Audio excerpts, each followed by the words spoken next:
is an honor to be here with you today to represent U.S. Southern Command and General Richardson, as well as the Department of Defense in the United States of America, as we donate and do a handover ceremony from United States Southern Command to St. Lucia.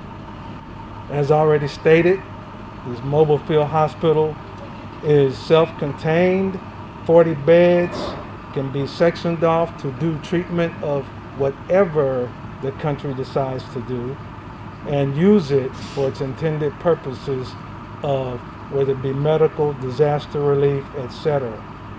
What I will tell you, it is a donation. There are no strings attached. The only thing we ask is that you use it professionally, purposefully in treatment of the country, the people of St. Lucia. I am thankful for this unique opportunity.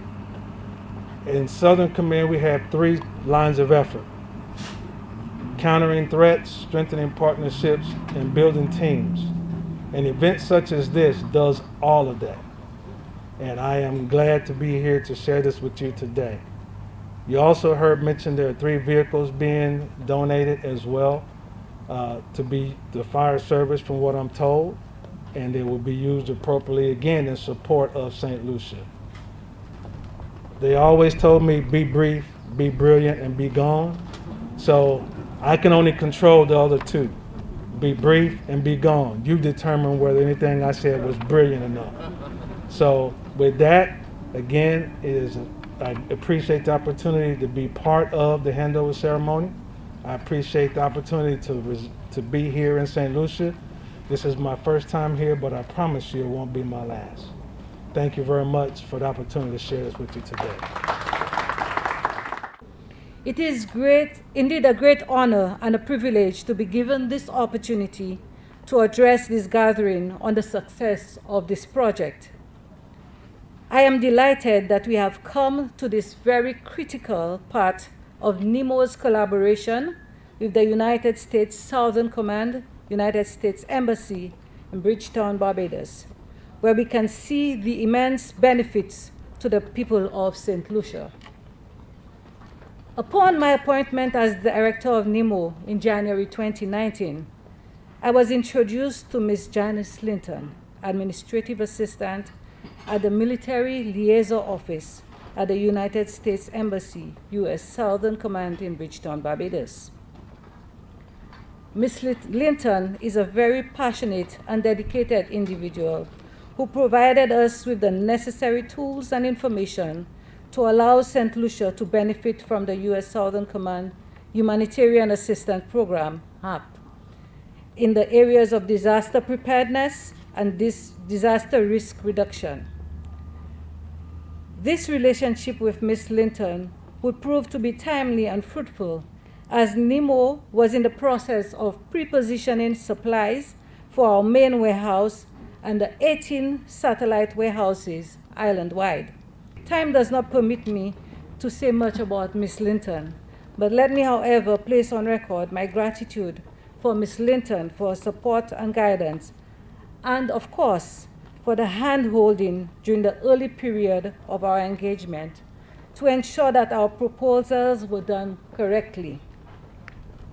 In early 2020, as the COVID pandemic reached our shores of the Caribbean region, the focus shifted to responding and ensuring that first responders had the necessary resources to cope adequately with the added demands of responding to the pandemic. This increased need for resources demanded coordination with international and regional donor agencies. We acknowledge that with all the uncertainty surrounding the pandemic, that collaborative efforts and partnerships were the most critical tools to battle this enemy. This partnership with the U.S. Southern Command was solidified when Ms. Linton reached out to the Office of the Director to inform of the availability of funding for purchasing of personal protective equipment for our first responders. These included N95 masks, shoe covers, disposable gowns, hairnets, sanitizers, among other essential supplies. This was one of many such donations from the US MLO under the HAP program towards COVID-19 response. Another success through this collaboration was the donation of a supply of mattresses to augment our pre-positioning of supplies for disaster events, which was received in September 2020. I must report that these mattresses were well received and served us well in our response to Hurricane Elsa in July 2021.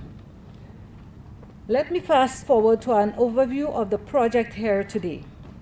Initial discussions with Ms. Linton on the acquisition of a field hospital for St. Lucia began in March 2021 at the peak of the third wave of the pandemic. The dialogue was for a 40-bed field medical hospital for the Department of Health and Wellness. It was deemed necessary because of the increase in the number of cases on island. The field hospital was intended to divert some of the pressures away from the respiratory hospital and to augment the Department of Health and Wellness in its area, such as PCR testing, vaccination to civilian population. It was also to provide other medical services and to respond to other local emergencies that may overwhelm the capacity of the country's hospital and the medical centers.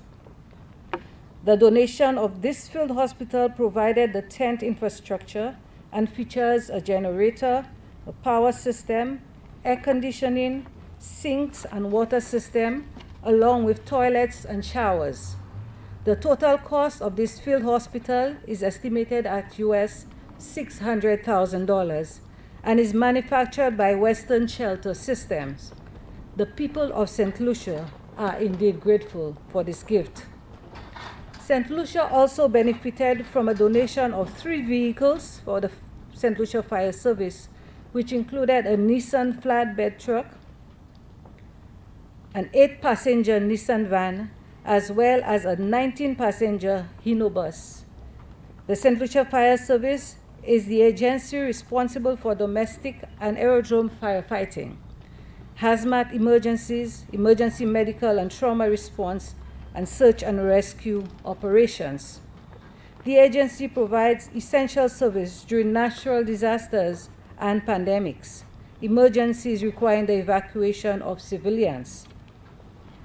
These vehicles will also allow for quick deployment of fire personnel in the above-mentioned disaster crisis and will also complement the efforts of the district disaster committees in the evacuation of multiple civilians in disaster-affected communities.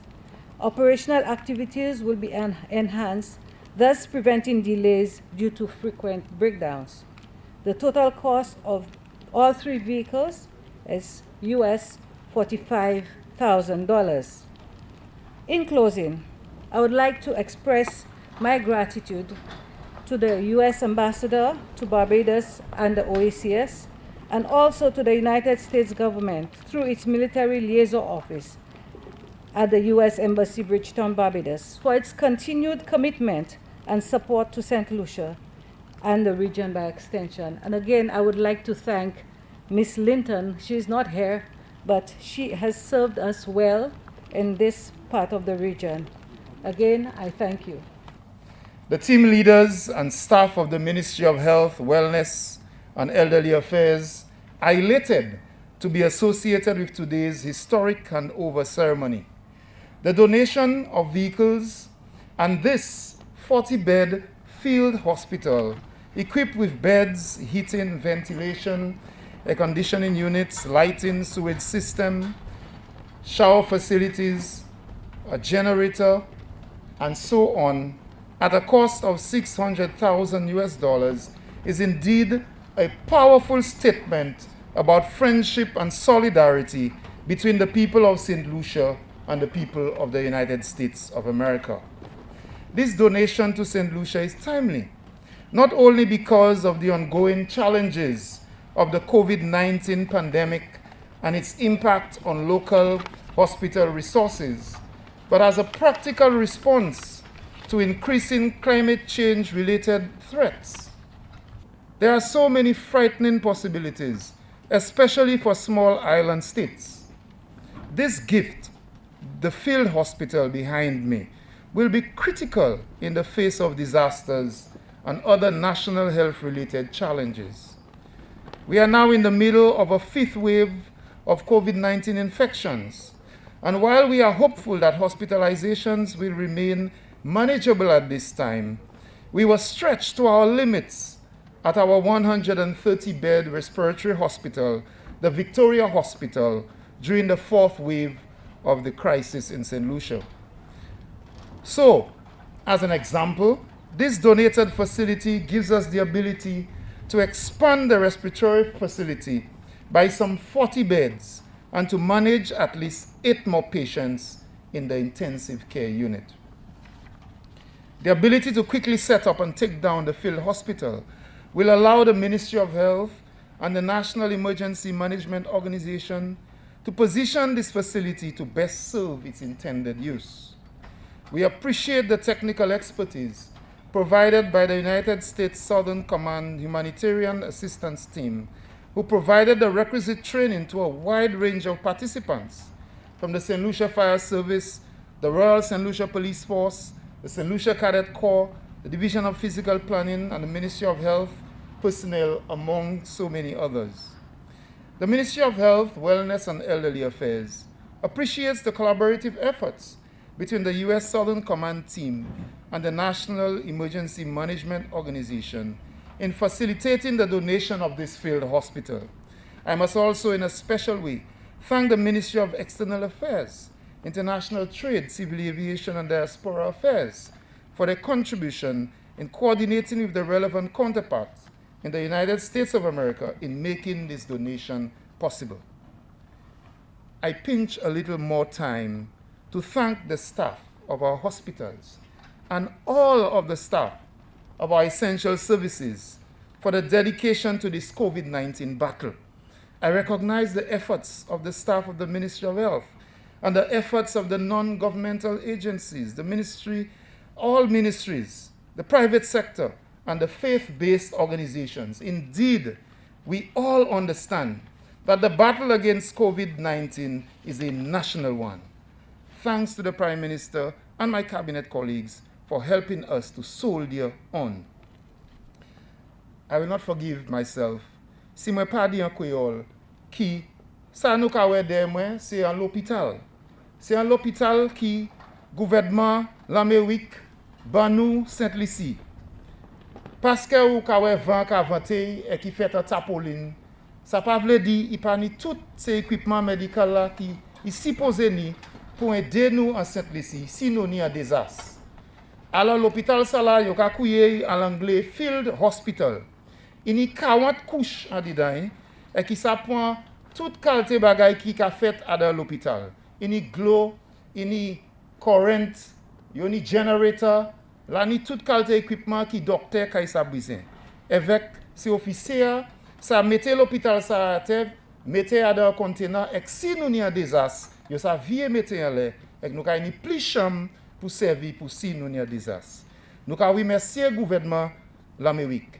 Et comme je l'ai dit avant, c'est activité comme ça qui a montré solidarité en camarades des pays. Avec ça qui a aidé Jean Saint-Lucie en Chai. Ça a aidé nous si nous avons un hurricane, si l'hôpital nous croisé, malheureusement, si nous avons un bagage qui fait comme volcano et que nous pas assez coucher à l'hôpital là, ça a aidé moi là, il a aidé nous. Comme ça, nous avons remercier tout le monde qui a aidé. NEMO travaille à ça pour combien de temps? Soldats l'Amérique qui travaillent en région, ils ont aidé nous. Et nous avons une ambassade là ici avec nous, chaque monde qui a aidé nous. So, merci en Chai. Avec myself, Jean Saint-Lucie, qui est content de cadeau ça là. We must cherish the fruits of friendship, and I promise Excellency Tagliatella that we will protect, maintain, and preserve this precious gift of friendship. Once again, on behalf of all the teams at our hospitals, the staff of the ministry, and all the people of St. Lucia, merci en Chai pour cadeau, I thank you very much. Thank you. Today is not a product of an accident of history.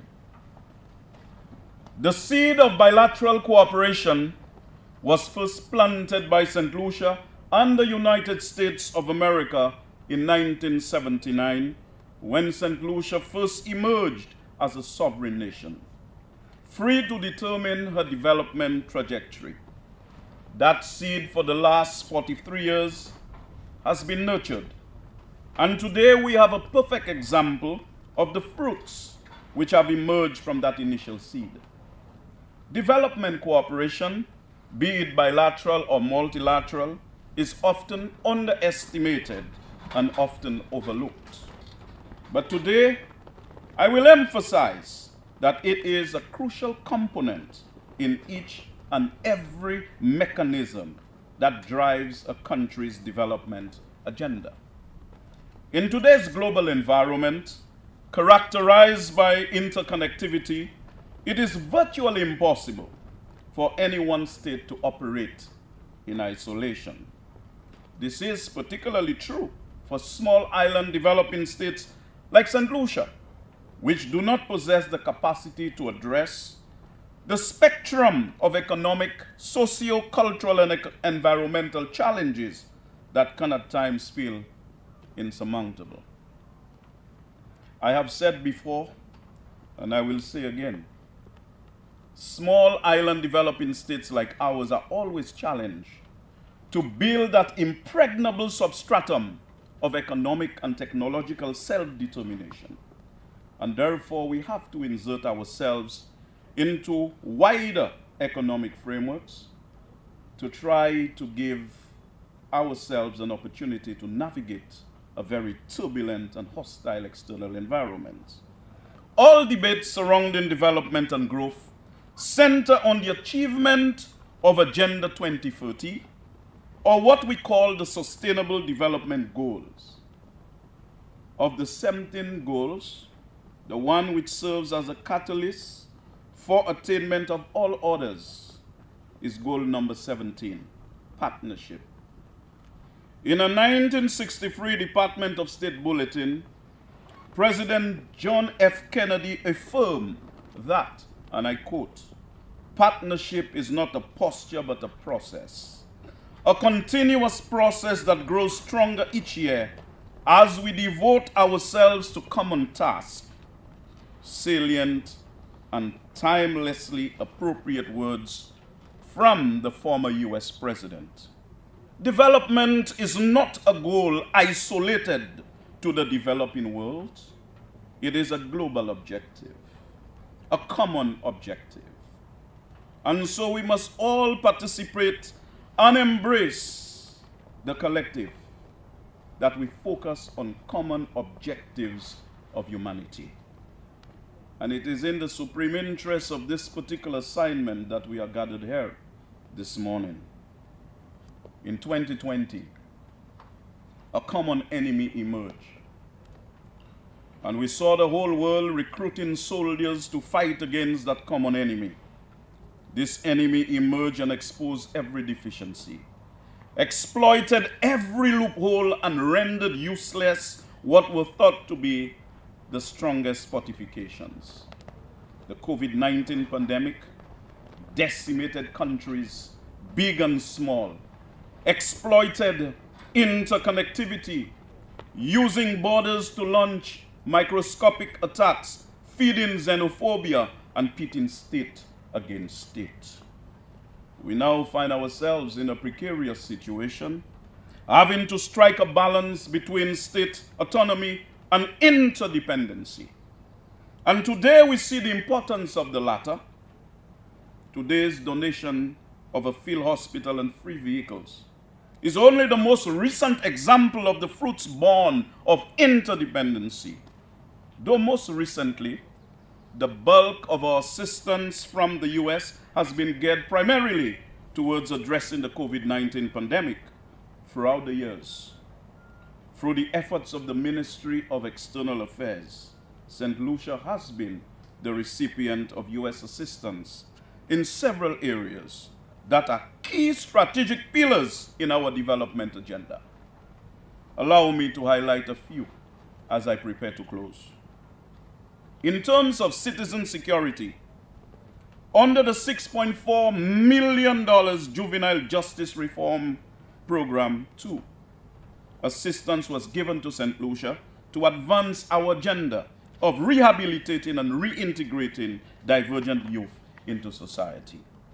In terms of education, by way of the Connect Ed project, St. Lucia was the recipient of $1 million as a grant aimed at facilitating teacher resilience and improving the capacity of teachers to provide quality teaching in this new era of digital literacy.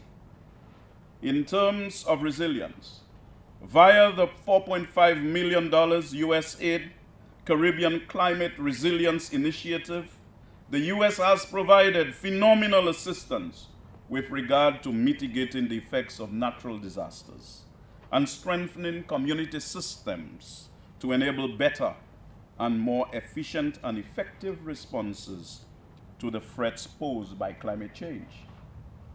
In terms of health, I can speak at length about the vaccine donations received from the U.S., both through COVAX, the COVAX facility, and direct donations from the U.S. I also can speak at length about the funding provided for purchasing PPE, but today, on behalf of the government and people of St. Lucia, I extend deepest and sincerest gratitude to the government of the United States of America for this very significant donation. This 40-bed field hospital with an estimated value of US $600,000 will play a crucial role in bolstering St. Lucia's response to natural disasters and, of course, to the ongoing pandemic. The free vehicles will better equip our fire service as they will address concerns regarding transportation and enable our firemen and firewomen to more quickly and more efficiently respond to the needs of our population and save lives in the process. As I am on final approach to land, I reiterate the need for continued and expanded collaboration between St. Lucia and the United States of America. If we are to make significant headway in fending off the unrelenting attacks, the attacks that will not stop by this COVID-19 pandemic, and further our mutual development objectives, including security, climate change, and economic prosperity, we must continue to find ourselves in settings like this. And if I may reach out for Desmond Tutu, who once said, and I quote, "Exclusion is never the way forward on our shared paths to freedom and justice," unquote.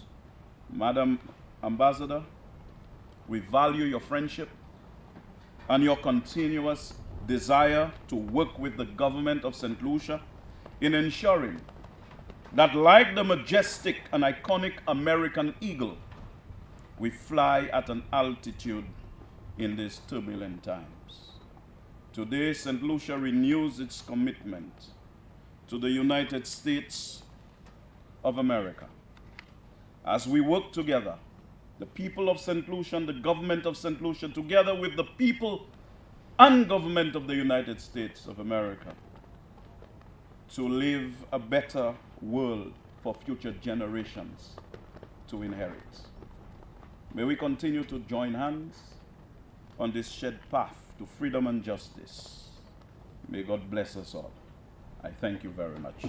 I am truly pleased and honored to be part of this important donation of a 40-bed field hospital and 3 utility vehicles valued at approximately $2 million from the United States government to the government of St. Lucia. This field hospital is yet another demonstration of our commitment to the health and well-being of our partners in the hemisphere. Our donation of this critically needed medical infrastructure will increase the ability of St. Lucia to address the ongoing pandemic and meet future challenges from natural disasters. The past 2 years have been a challenging period for the entire world. No one has been spared from the impact of this global pandemic. But since the beginning, the United States has stood side by side with the people of St. Lucia. First, we donated thousands of testing kits and PPEs. Next, we delivered nearly 170,000 doses of COVID vaccines, which are government readily available to the people of St. Lucia. And now, as we begin 2022, this donation of the field hospital and vehicles enhance our partnership further. We have fought together and we will win. This is what we call a whole of government effort. Through diplomacy, defense, development resources, the United States has led the global health response to COVID-19. Here in St. Lucia, USAID is supporting the vaccine efforts. We're strengthening the digital information systems to monitor vaccine coverage. We're facilitating the safe transportation of vaccines, and we're working with you to communicate that vaccines help prevent sickness and save lives. It has been a long road, and we're not out of the woods yet. But if we each do our part, together we can end this pandemic. With members of the Royal St. Lucia's Police Force gathered, I would be remiss not to mention how our law enforcement and security cooperation continues despite the many challenges of COVID. Last October, the United States partnered with the Regional Security System to conduct a law enforcement tabletop exercise that focused on maritime interdiction and prosecution. And I want to take a moment to thank those participants from the Royal St. Lucia Police Force for their contributions to the exercise. St. Lucian law enforcement officers also continue to take part in training courses offered by the United States-supported International Law Enforcement Academy, or ILEA. There together we learn how to battle other threats that don't recognize borders, including human trafficking and cybercrime.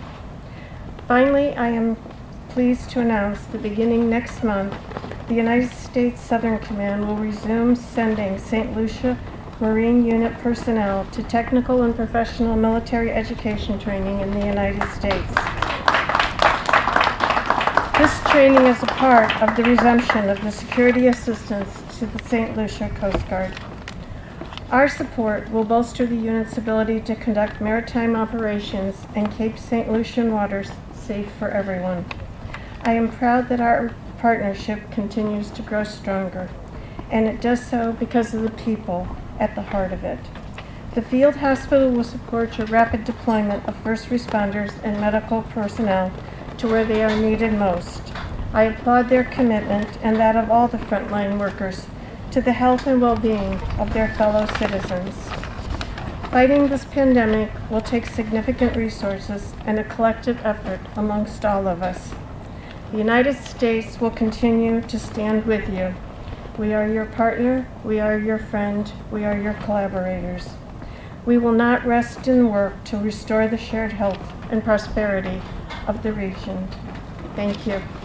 Today, we are witnessing another tangible gesture of friendship and support to the government and people of St. Lucia, from the government and people of the United States towards St. Lucia's effort at combating the COVID-19 pandemic.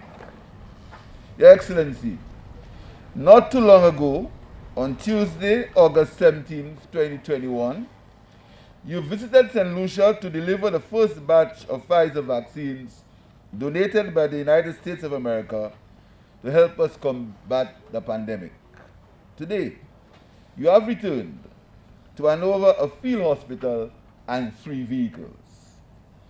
The field hospital will significantly augment St. Lucia's physical health infrastructure, enhance our disaster response readiness, and enable the provision of medical assistance in remote areas if necessary. But more importantly, at this critical time, it will equip the country with a standby capacity to manage any severe virus spike or other emergency. Like most countries the world over, St. Lucia has managed the pandemic in many stages by relying heavily on scientific evidence to guide our response strategy. We have moved from the early days of shutdown measures aimed at preventing the entry of the virus into the country to vigorous containment of in-country spread to managing how to live with the COVID-19 virus. My government believes in the protection of both lives and livelihoods of our people. In spite of the difficult and trying fiscal situation faced by my government, we will continue to provide support in all sectors of the economy, in particular health education, and to the most vulnerable persons in our society, and continue to meet our commitments. But our people must take responsibility for their health status if we are serious about defeating the COVID-19 virus. Too many persons are still unvaccinated in spite of the availability of vaccines in St. Lucia. Vaccines, according to the science, are our best defense amongst a number of public health interventions, which we have to adopt personally and collectively. As we accept the field hospital in preparation to combat most likely what's the fifth wave of the virus, I call on all unvaccinated St. Lucians to vaccinate to protect yourself, your loved ones, and your community against the COVID-19 virus. Should the population, according to the science, achieve a 70% vaccination live, we'll certainly begin to return to a state of normalcy in our country. We are looking forward to the day when we will be free to socialize at work, at church, at school, at restaurants, at sporting facilities, etc., like we do, bring our lives back to normal. We in St. Lucia have a long and successful history of using vaccines to protect our people from infectious diseases. Vaccines have enabled society to manage and overcome many diseases, such as measles, smallpox, polio, yellow fever, among others. We should feel confident about the safety and effectiveness of the COVID-19 virus, as the virus can be fought by the vaccines. Let us not be distracted by the constant bombardment of misinformation about the utility of vaccines. My fellow St. Lucians, high levels of vaccination in the population means low levels of people getting seriously ill from COVID-19, lower levels of hospitalization, and fewer deaths of loved ones. Your Excellency, I thank you and Mr. Bostic for being here in person to witness this handover ceremony. I thank you for the keen interest which you continue to show in the development of St. Lucia. I am aware that the U.S. Embassy and the Ministry of External Affairs, and I thank the Minister and his ministry for their work in ensuring that we've got the hospital and the vehicles. You all are working towards the establishment of a structured cooperation framework for development cooperation between St. Lucia and the United States of America. My government is very supportive of this initiative. The seeds were sown earlier, and we believe that such a framework will promote and facilitate greater bilateral collaboration between our governments. I'm happy to receive these donations on behalf of the government and people of St. Lucia. I want to express my profound gratitude of the government and people of St. Lucia to the government and people of the United States of America for the donation of the field hospital and free vehicles.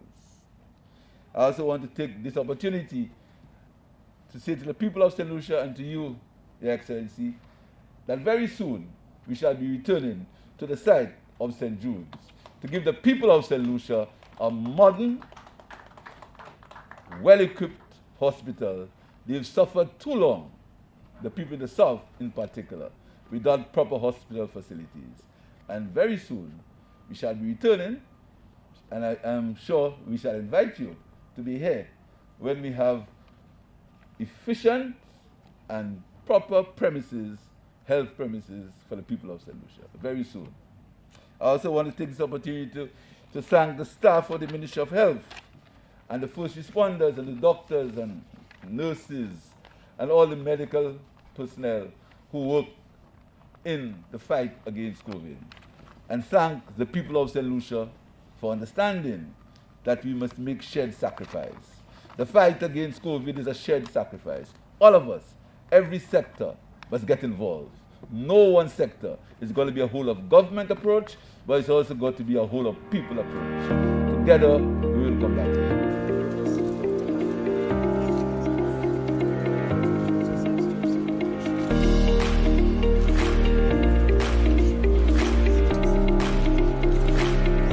On behalf of the St. Lucia Fire Service, the management and staff, by thanking the U.S. Embassy for Barbados and the Eastern Caribbean for the donation of those 3 vehicles.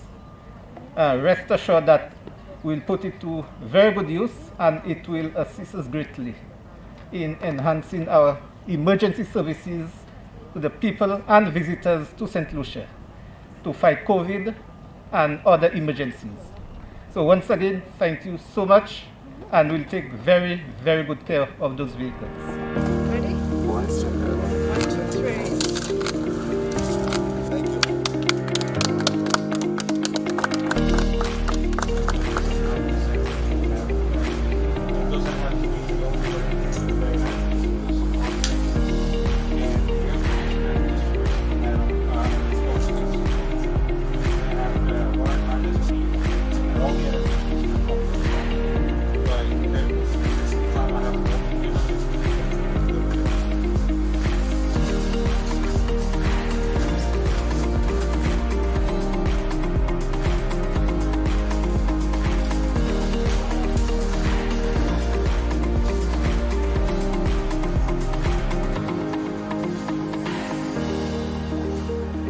Right now we have 20 beds inside, 20 beds on that side.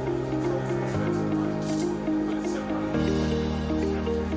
All hammers, all nails, all so it's actually it has a 90%.